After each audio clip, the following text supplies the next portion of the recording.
안녕하세요. 바른투자 커뮤니티 주식부자 양성소 멘토를 맡고 있는 이빨 톡톡입니다. 오늘 시장 흐름을 좀 보면, 시황을 좀 보면 하락이 좀 진행이 되고 있어요. 지금이 2020년 10월 26일 월요일 11시 한 40분경입니다. 코스닥은 한 2% 정도의 하락이 만들어지고 있고, 코스닥. 자, 코스피 같은 경우는 지수가 버텨주고 있는데, 코스피는 버텨주고 있는데, 지수는 버텨주고 있는데, 그 하락 종목수가 훨씬 더 많은 그런 좀 괴리가 높은 시장 흐름이라고 보면 될 것 같아요. 저번 주부터 우선주들이 섹터를 좀 바꿔가면서 급등 흐름들이 나오고 있어요. 그런 흐름들을 보면 우선주들이 이제 급등을 할 때 왜 이게 시장의 조정 시그널이 강한가 라는 부분에 대해서 이해를 해야 돼요. 무슨 말이냐면 항상 투기 자금은 도는데 일반적인 우선주가 아닌 일반 주식들은 기존에 보유하고 있던 사람들의 물량들이 더 센 거예요. 그렇다 보니까 투기 자금들이 들어오는 일반 테마에도 강세 흐름이 상대적으로 약하게 붙는 거죠. 그러니까 매도 물량도 많이 나오기 때문에 이제 뭐 상한가가 본주에서는 일반 주식들에서는 쉽게 많이 나오지 않고, 우선주 같은 경우는 매수세가 조금만 몰리면 유통 물량이 작다 보니까 상한가 박히는 종목들이 많이 나오고 하는 거예요. 그러다 보면 이제 뭐 주가가 많이 움직이고 뭐하면 그 욕심이 낍니다. 그래서 투기 자금의 욕심들이 자꾸 이제 이쪽으로 이제 편입이 되고 뭐하고 하다 보면 우선주 장세라는 게 만들어지는 건데, 그렇게 된다라는 건 뭐예요? 수급의 힘이 약하다라는 걸 뜻해요. 수급의 힘이 약하다. 자, 투기 자금의 힘이 강할 때는 테마가 막 주지어서, 과거에 보면 우리가 2018년도에 북한 테마주들을 막 움직이고 할 때 북한 테마라는 카테고리 26개 종목이 거의 뭐 상한가 박히고 이런 적이 있었어요. 막 그렇게 강한 흐름들이 진행이 되거든요. 그런데 수급의 힘이 약해지면 이제 우선주들이 급등이 진행이 되고 뭐하고, 이제 나머지 이제 하락 종목수들이 점점점 많아지면서 쌓이는 거죠. 악성 매물이 좀 쌓인다라고 보면 될 것 같아요. 지금 이제 그런 구간이다라고 보면 될 것 같고요. 그동안은 개인이 이제 수급 주체하는데 개인이 사면 지수도 올랐어요. 지수도 이제 올라가는 흐름이었는데, 지금은 이제 개인이 사는데 코스닥을 보면 지금 코스피 같은 경우는 수급 흐름이 거의 합리적인데, 지금 코스닥 같은 경우는 개인이 사는데 지수가 빠져요. 자, 이건 무슨 말이냐면 개인 수급의 힘이 약해지고 있다라고 볼 수 있어요. 그러면 개인이 지금 제가 딱 체크해봤을 때 예탁금과 신용 비율이라든가 이런 것들을 체크를 해봤을 때 코스닥에 들어가는 이제 개인 자금들이 점점점 신용 비율이 높아지는 거예요. 그러니까 기존에 이제 자기 자금 갖고 이제 사는 자금들은 이제 수급이 힘이 강할 때는 그 자기 자금을 가지고 사니까 자기 자금을 가지고 사는 비율이 높다 보니까 수급 흐름이 강한데, 이제 신용 비율이 높아지면 어떻게 되냐면, 신용이라는 건 뭐예요? 대기 매물이죠. 결국은 이거 내 돈 아니니까 언젠간 털어야 되는 돈인데 단기성 매물인데 굉장히 단기성이란 말이에요. 신용이라는 건. 그렇다 보니까 이 비율이 커지면 개인 매수세의 신용 비율, 쉽게 말하면 부채가 커지면 요런 흐름들이 많이 만들어집니다. 그렇게 생각을 하시면 되고, 그럼 신용이 이제 한번 털리는 흐름들이 나올 가능성들이 있는데, 지금 시장의 코스닥이 지금 구간에서 한 마이너스 10% 이상 빠지면, 지수가 한 마이너스 10% 이상 빠지면 개인 신용은 지금 우르르 쏟아질 수 있어요. 지금 신용 규모가 한 17조 정도 되는데, 여기에서 폭락이 좀 심하게 진행이 되면 한 9조 10조 털릴 수 있고요. 아마도 이제 합리적인 포지션이라 그러면 대충 한 4조에서 5조 정도 털리면 신용 바닥이 만들어지지 않을까 싶어요. 이런 부분들도 좀 이제 체크 포인트로 보면 될 것 같고요. 폭락이 오히려 한번 좀 진행이 돼주면 오히려 좀 좋을 것 같아요. 그러면 이제 양도세라든가 이런 부분들이 이제 유예가 될 가능성들이 있는데, 이게 폭락이 진행이 돼주지 않으면 이게 좀 강행이 되면서 지수 흐름이 계속 좀 상방을 막고 가는 그런 포지션들이 나올 수 있어요. 이게 유예만 된다 그러면 또 이제 급하게 이제 폭락이 나왔다가도 V자 반등이 진행이 될 수 있는 그런 가능성들이 있다고 보고 있기 때문에, 오히려 시장이 한 마이너스 한 20% 30%씩 빠져줬으면 좋겠습니다, 개인적으로는. 그러면 코로나 때 쌓았던 수익률이 다시 반복되는 거예요. 그런 포인트가 나올 수 있다. 그래서 폭락이 나온다 그러면 이걸 너무 두려워하지 말라는 거예요. 주식 비중을 100% 갖고 있다가 폭락을 두들겨 맞아도 결국은 버티면 다 이깁니다. 근데 지금 신용 비율이 많이 있거나 부채 비중이 많거나 뭐 이렇게 돼 있는 계좌는 굉장히 위험한 포지션이에요. 그러니까 깡통이 날 수도 있는 포지션이다라고 생각을 하시면 될 것 같고요. 지금 같은 경우는 자기 돈 갖고만 해야 됩니다. 자기 돈 갖고만 해야 되고 장기적인 관점으로 운영을 하시면 되고요. 왜 이 폭락이라는 게 나올지 안 나올지 알 수가 없는 거니까. 이제 제가 생각할 땐 그런 정도의 스탠스를 가지고 있고요. 좀 미국 증시와 이제 세계 증시와 흐름도 조금 달라지는 부분들도 있고 뭐하고 한데 좀 이제 디커플링이라든가 이런 것들이 좀 생기는 것 같아요. 우리나라 개별 이슈로 인해서 그런 부분들이 생기는 것 같고 또 이제 포인트를 하나 보면 이제 내년 3월에 2021년도 3월에 이제 공매도 해제 이슈가 있어요. 그러면 시장이 이제 많이 빠지지 않으면 시장이 좀 이제 버텨준다 그러면 내년 3월까지는 외인 수급이 유입이 되기가 힘들어요. 이게 유입이 크게 되기가 힘들어요. 그러니까 지금 환율이 이 정도 빠졌으면 외인 수급이 굉장히 많이 들어와야 되는데 공매도 해제가 지금 되지 않고 공매도가 지금 묶여있기 때문에 지금 외국인들이 우리나라 포지션을 취할 수가 없는 포지션이에요. 그러니까 롱숏 운영을 할 수가 없는 거죠. 그러니까 그렇게 생각을 해보면 이런 게 풀리고 뭐하고 하는 흐름들이 나오면 외인 자금들이 급격하게 유입이 될 수가 있다. 그러면 수급 주체가 개인에서 외국인으로 바뀔 수가 있다. 그렇게 해서 만약에 실적 장색 이제 실적까지 만들어 가면서 경제가 이제 턴어라운드 되는 코로나가 이제 회복되면 턴어라운드 되는 포지션이 온다 그러면 요거는 이제 대세 상승장으로 갈 수 있는 그런 구간이다라고 보고 있어요. 근데 이제 공매도 해제가 이제 뭐 연기되고 뭐하고 하면서 시장의 흐름이 안 좋아서 이게 막 연기되고 막 이상하게 꼬여버리면 조금 내년에도 일단 하반기까지는 흐름이 좀 안 좋은 부분들이 이어질 수 있을 그럴 가능성도 있다라고 보는 게 맞을 것 같고요. 그래서 정책적인 부분들을 좀 봐야 될 것 같고요. 시황은 이제 대충 그러니까 이제 하방의 확률이 굉장히 좀 높아졌는데 이제 지금은 이제 여기서 조금 더 빠지면 코스닥 같은 경우는 조금 더 빠지면 이제 반등 포지션을 좀 봐야 될 구간들이라고 생각을 하고 있어요. 그래서 투매가 뭐 한 마이너스 3% 이상짜리 하루 이틀 정도 만에 나와준다 그러면 좀 이제 주식을 좀 더 채워보는 그런 포지션을 보고 있습니다. 그래서 우리는 지금 현금 한 27% 정도 갖고 있는데 코스피 지수가 너무 버티고 있기 때문에 코스닥에서 만약에 마이너스 3% 이상 폭락이 툭 떨어져 주면 이상 폭락이 그러면 한 2% 정도 좀 현금을 줄여서 이 폭락을 좀 받는 그런 포지션을 지금 고민을 하고 있습니다. 자, 2020년 10월 26일 이제 월요일날 제작을 했던 영상이고요. 이제 오늘 제작한 영상이죠. 이제 한네트 이제 99% 이제 수익 인증 해주신 회원분이 계셔서 자, 버블에 대한 이야기를 오늘 좀 해볼까 합니다. 자, 버블의 속성을 우리가 이해를 하자라는 거죠. 버블이라는 거는 굉장히 여러 가지의 경우들이 있어요. 그러니까 대부분이 이제 심리로 만들어지는 거라고 보면 될 것 같습니다. 이제 산업의 흐름에 따라서 버블이 어떤 산업은 이제 실적이 가장 좋은데 버블일 때가 있어요. 그러니까 지금 실적을 우리가 생각을 해놓고 여러 가지가 있는데 예를 들어 하나는 지금 이제 진단 같은 경우가 그럴 것 같아요. 방향성이 하방인 거죠. 그러니까 지금은 이제 최대 실적이야. 근데 올해 거 밸류로 생각을 해보면 비싸지 않아요. 최대 실적 구간에는. 그런데 이제 2년 후 3년 후 지금보다 실적이 예를 들어 마이너스 30% 뭐 마이너스 50% 이렇게 예상이 되는 업황이 있다라고 생각을 해보면 지금은 버블이 아닌데 미래 거를 땡겨와 버리면 이건 버블인 거죠. 그러니까 이런 버블 포지션이 있고요. 또 테마로 인한 버블 포지션이 있어요.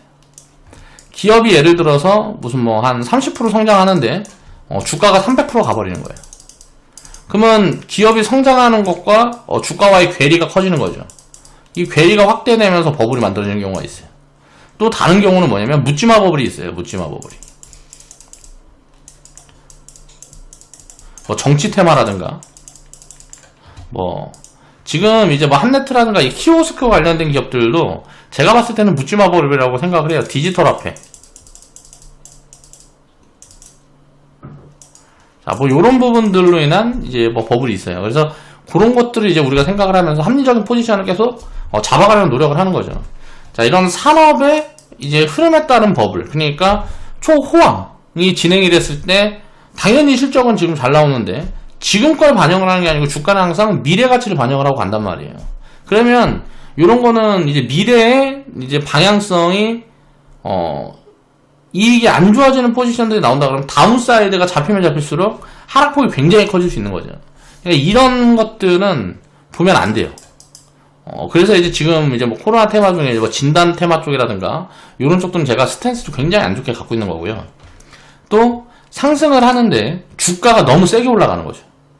지금 뭐 예를 들어 상승폭이 이제 뭐 30%면 주가는 뭐 대충 이제 업사이드를 반영을 한다 그래도 뭐 50%뭐 요 정도만 가야 되는데 성장률이라든가 뭐 이익 확장성이 30%인데 크게 저평가가 있지 않음에도 주가는 막 300%씩 움직인단 말이에요. 그러면 기업의 가치와 주가 수준의 괴리가 벌어지는 거죠. 그러니까 기업의 가치와 일단 주가의 괴리가 벌어지면 무조건 버블인 거예요. 이런 것들이 이제 테마 흐름에서 많이 작용이 되고, 그 다음에 이제 테마인데도 이런 거는 이제 미래 가치가 올라갈 건데 그거 이상을 좀 반영하는 부분들이기 때문에 결국은 이제 빠진다 그래도 다시 올라오는 포지션들이 만들어지는데, 이 묻지마 버블 같은 경우에는 올라오면 올랐다 꺼지면 회복이 안 됩니다. 왜 회복이 안 될까요? 기업의 성장이 없는데 주가가 뭐 무지막지하게 올라가 있기 때문에 한번 꺼지면 다시 올라오지 못하는 거예요. 기업이 진짜 성장을 해나가는 포지션에 나올 때까지 이게 5년이면 5년, 10년이면 10년 동안 못 올라옵니다. 그러니까 이런 걸 가장 조심해야 되는 거예요. 이런 걸 이제 생각을 하면서 우리가 투자를 해야 되고, 그러니까 주가의 변동성을 따라다니면서 테마도 보는 게 아니라는 거예요. 항상 테마라는 걸 본다 그래도 가치를 기준으로 봐야 된다는 거죠. 주가가 오히려 버블이 만들어진 이유 중에 하나는 관성의 법칙이라는 게 있어요. 주식시장에도 관성의 법칙이라는 게 있는데, 이걸 무슨 이야기를 하는 거냐면, 주가가 올라갑니다. 올라가면 어때요? 이슈를 타고 올라가요. 대부분의 테마 흐름은, 이거는 이제 뭐 실적을 타고 올라간다라기보다 이슈를 타고 올라가는 거예요. 자, 이슈를 바꿔서 우리가 생각해보면 투자 심리라고도 볼 수가 있어요. 그러면 대중의 심리가 좋으면 주가가 올라가는데, 여기에 이제 계속 유입이 되는 거죠. 그러다가 이제 버블이 가요. 그러면 끝나겠다. 예를 들어 합리적으로 이 기업의 가치가 자, 뭐 1이라고 생각을 해보면, 자, 주가가 예를 들어서 뭐 1.5까지 올라가요. 야, 그러면 이제 이거는 하락폭이 한 30% 정도 있는데, 자, 미래 가치가 예를 들어서 3년 후에 2까지 올라갈 수 있다. 이 가정을 해보면, 자, 1에서 2 사이가 이제 적정 밸류란 말이에요. 뭐 지금부터 2년 동안은 1에서 2 사이가. 근데 이게 여기서 쌓여서 3이 넘어가요. 그럼 이건 버블이죠. 근데 3이 됐으면 우리가 합리적으로 생각하면 빠져야 되잖아요. 근데 이게 여기서 유동성이 뭐 풍부하게 공급이 된다라거나 투기 심리가 과열이 되면 이게 3에서 막 10까지도 가고 20까지도 가고 하는 거예요. 그럼 3에서 2까지 빠지면 30%만 빠지면 돼요. 그렇죠? 근데 이게 20까지 가면 어떻게 돼요? 2까지 빠지려면 마이너스 90%가 빠져야 된단 말이에요. 자, 이게 적정 가치 수준까지 내려오는데 요런 게 된단 말이에요. 그러면 지금 버블의 위치가 3에 있냐 20에 있냐 이게 굉장히 중요한 포인트인 거예요. 그러니까 주가라는 거는 한번 올라가면 계속 올라가려는 속성을 가져요. 자, 내려오면 내려가려는 속성을 가져요. 그러면 우리가 투자를 할 때 이 관성의 법칙을 생각을 해보면 아무 데서도 사지도 못해. 예를 들어 이 주가 적정 가치가 예를 들어서 지금 이 적정 가치가 1이라고 생각을 해보면 이게 0.5에 있으면 저는 이제 상승률을 100% 정도 나오는 구간이니까 저는 이제 여기서부터 이제 편입 포지션이 가능한 구간이라고 생각을 해요. 근데 이게 0.4까지도 빠지고 0.3까지도 빠지고 한단 말이에요. 이 관성의 법칙 때문에 그래요. 이게 주가가 빠지면 보통 악재성 이슈가 있는 경우들도 있고 사람들이 투자 심리가 불안해져요. 불안 심리를 작용하는 거죠. 그렇다 보니까 매도가 매도를 부르고 매도가 매도를 부르고 하는 거예요. 그러면서 절대적 평가가 만들어지는 거죠. 그리고 상승할 때도 마찬가지예요. 1인데 이게 올라가도 한 1.5 정도까지만 올라가 있으면 합리적인 구간인데 이게 2까지 올라갔으면 야 이제 못 올라갈 거야 했는데 3까지 가고 3에서 5까지 가고 한단 말이에요. 결국은 빠질 때는 자 이렇게 진행이 되는 거죠. 올라갈 때도 마찬가지예요. 리턴이 이렇게 진행이 되는 거예요. 그럼 기업 가치를 기준으로 잡아놓고 더 빠지면 어떻게 돼요? 당연히 더 좋은 포지션이 되는 거죠. 그러면 버블 포지션은 어떻게 될까요? 올라가면 더 위험한 포지션이 되는 거예요. 그러면 우리가 여기에서 이제 합리적인 포인트를 잡으려면 어떻게 해야 될까요? 분할 매도를 보면 되겠죠. 그렇죠? 올라갈 때. 그리고 꺾이는 흐름이 보여지면 예를 들어서 뭐 다 던진다든가 해도 되고 아니면 기업이 성장할 거다 라는 뭐 어떤 가정들이 있다 그러면 뭐 빠져도 어차피 다시 올라갈 거니까 보유를 해도 되고. 그렇죠? 근데 이 가치라는 것들을 이해를 하고 있어야 극심한 버블이 있을 때 수익을 챙겨갈 수가 있단 말이에요. 자, 침체 구간이 있을 때도 마찬가지예요. 손절이라는 걸 안 할 수가 있어요. 이 가치라는 걸 기준을 잡고 있어야. 예를 들어서 뭐 주가가 이제 뭐 적정 가치가 1인데 가치가 1인데 이게 주가 예를 들어 0.5에 샀어요. 이게 0.1까지도 빠질 수 있단 말이에요. 그러면 이 빠지는 폭이 거의 한 80% 된다고 치면 마이너스 80% 빠지면 이때 100만원을 샀어요. 그럼 이때 주가 20만원에 있어요. 근데 이때 만약에 내가 80만원을 더 살 수 있다. 그럼 이렇게 해놓으면 어떻게 될까요? 여기서 여기까지 올라가면, 자 여기서 여기까지 올라가면 수익률은 100%인데 자 여기서 여기까지 올라가면 수익률은 1000%란 말이에요. 그쵸? 이때 만약에 현금을 태울 수 있는 포지션이 있다 그러면 0.3이든 0.2든 0.1이든 더 사야 되는 거예요. 근데 그런 것들을 이제 기준을 잡을 수 있는 가치에 대한 공부가 돼야 이제 이걸 이해를 할 수가 있다는 거죠. 그러니까 버블이라는 건 뭐냐면, 많은 사람들이 그런 생각을 해요. 이제 예를 들어서 이게 가치가 1이다. 근데 이게 2가 있다. 그러면 이걸 알면 안 살 것 같잖아요. 근데 이제 이게 미래 가치가 뭐 3이 될 수 있다, 5가 될 수 있다 가정이 있으면 막 20까지도 올라가고 30까지도 올라가고 하는 겁니다. 그러니까 2에서 20까지 올라가니까 이게 1000% 수익률이 나는 거고, 뭐 2에서 막 30까지 올라가니까 1500% 수익률이 나오고 하는 거예요. 근데 결국은 이제 3에서 5까지 빠지면 마이너스 90%씩 빠지면 어떻게 해요? 이 회사는 망했다라고 생각을 하죠. 이 버블에 대한 걸 이해를 못 하는 거예요. 그러니까 이 관성이 어디까지 갈지 누구도 알 수 없는 거죠. 그럼 무슨 말이에요? 수익률에 대한 이제 욕심을 부리게 되면 팔지를 못해요. 어디까지 갈지를 알 수가 없으니까. 합리적인 포지션을 설정해서 나눠 파는 어떤 기준을 둬야 된단 말이에요. 내가 가치 판단해서 정확하게 하기가 어렵다라고 하면 수익률을 기준으로 자르는 거예요. 그 회원분들한테 제가 이제 입혀드리는 이제 복리계좌 시스템이에요. 가치 판단을 이제 여러 가지 종목들 내가 다 커버할 수가 없어. 그래서 그거에 대한 가치 판단을 내가 하는데 좀 부족한 부분들이 있고, 미래 업황이라든가 성장률을 체크하는데 부족한 부분들이 있다. 그러면 기준을 수익률에 두는 거예요. 50% 올라가면 덜고, 뭐 100% 올라가면 덜고, 뭐 이런 식으로. 그리고 만약에 내가 가치 판단을 했는데 이게 예를 들어서 100% 올라갔는데 아직 상승률이 300% 남아있다. 그러면 끌고 가는 포지션들을 유지하는 그런 것들을 해야 되는 거죠. 버블이다 아니다를 우리가 생각을 할 수 있어야 되고, 버블을 우리가 볼 때는 주가가 이제 여기서 더 못 갈 거다라는 개념으로 이해를 하시면 안 된단 말이에요. 버블은 어디서 끝날지 모르는 거예요. 그렇기 때문에 누구한테 이걸 지금 팔아야 되나요, 사야 되냐고 물어보면 굉장히 애매하단 말이에요. 팔라고 했다가 여기서 100% 더 가버리면. 그러니까 뭐 가치 판단을 하는 사람들도 그런 이야기들 하기가 굉장히 쉽지가 않은 거죠. 예를 들어서 무슨 뭐 잘 돼봐야 본전인 거예요.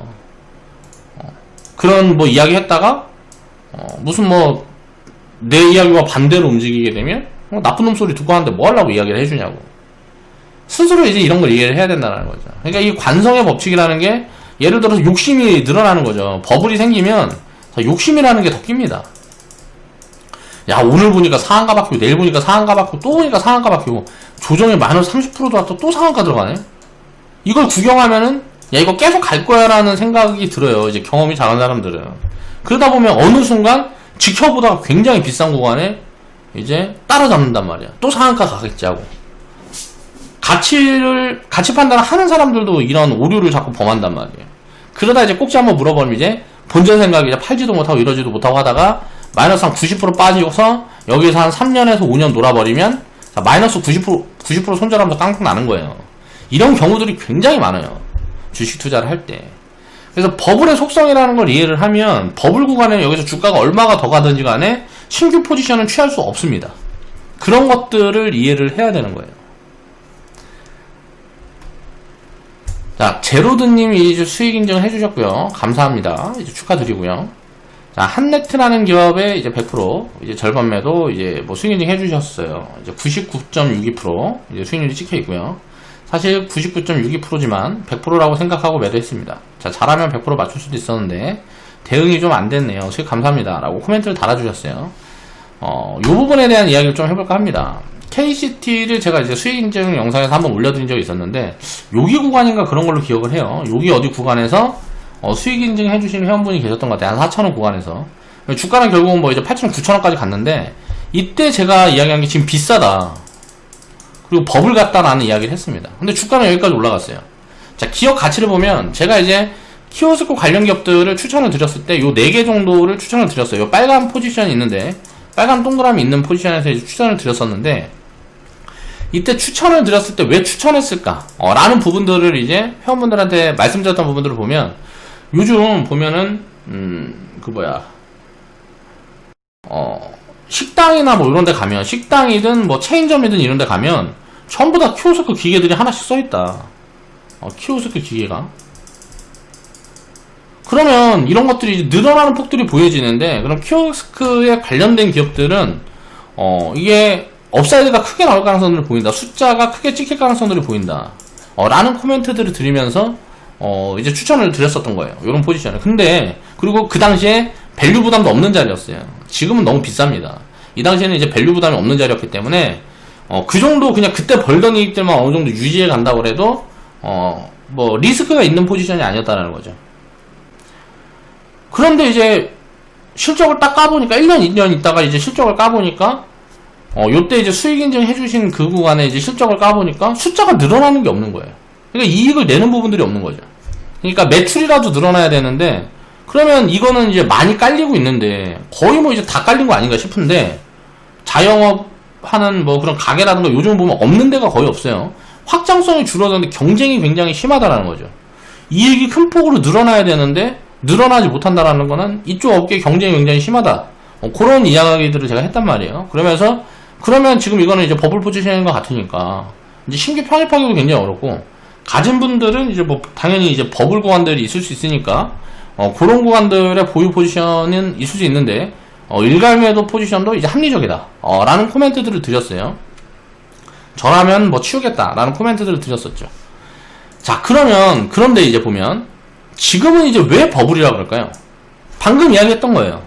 자, 숫자가 나올 거라고 생각을 했는데 숫자가 늘어나진 않아요. 성장이 안 보인다라는 거죠. 성장이 안 보이는데 주가는 어떻게 돼요? 주가는 올라갔단 말이에요.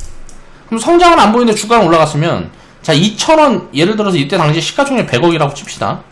근데 주가가 2,000원 권에서 예를 들어 9,000원 갔으면, 자, 시가총액이 400억이 된 거예요. 근데 이때 예를 들어서 5억을 벌었다고 쳐요. 이때 5억을 벌었는데, 이때도 5억을 벌었는데 시가총액이 400억이 됐어. 그럼 이거는 버블이 엄청나게 크게 늘어난 거잖아요. 그러면 이제 여기에서는 주가가 빠질 때는 70%, 90%가 빠질 수 있는 거예요. 그런 것들을 이해를 해야 된다는 거죠. 최근에 이제 올라오는 흐름들이 보면 KCT라는 종목이 먼저 뿜고요.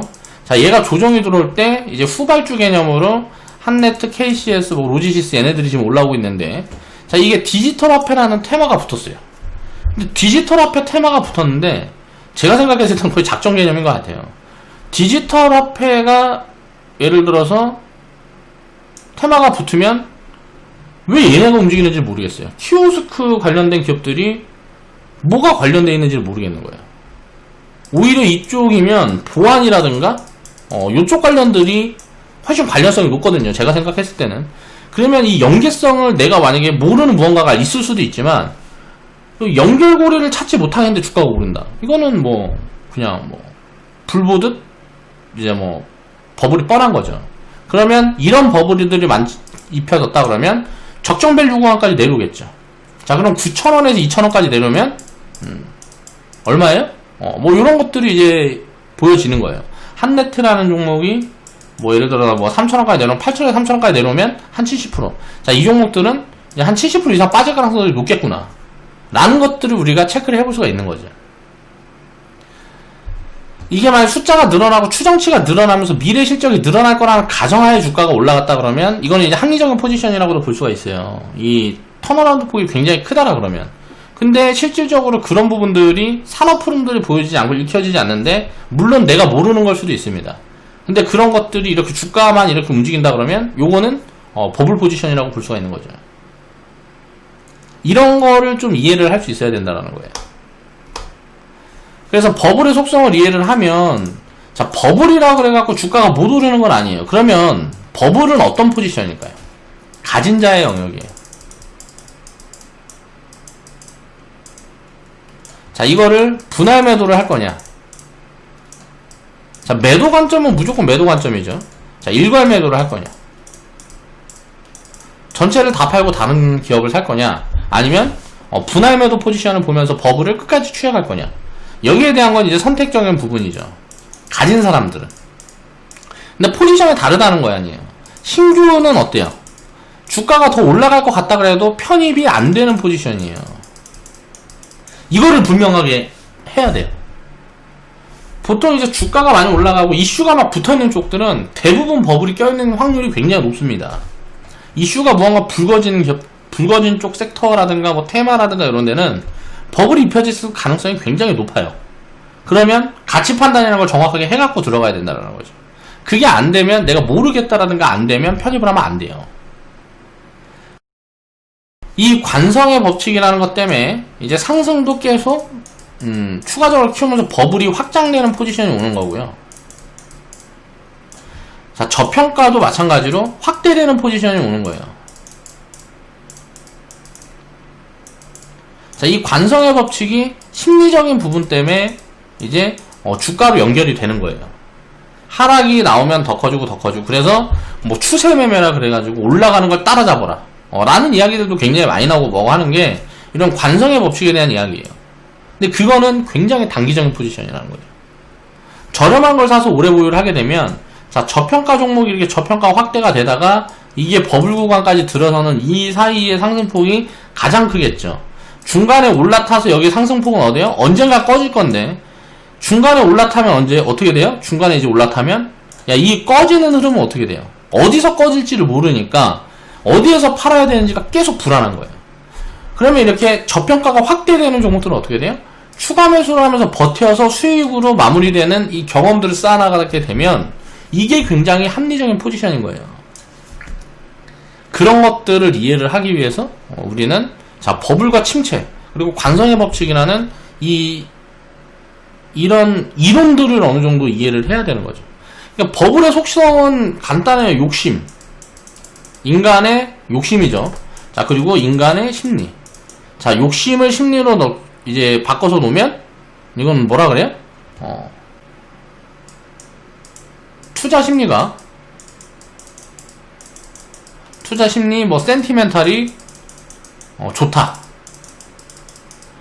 시장이 좋을 때는 어때요? 투자 심리가 좋다 보니까 욕심이 많이 껴요. 시장이 좋을 때는 욕심이 많이 낀다고.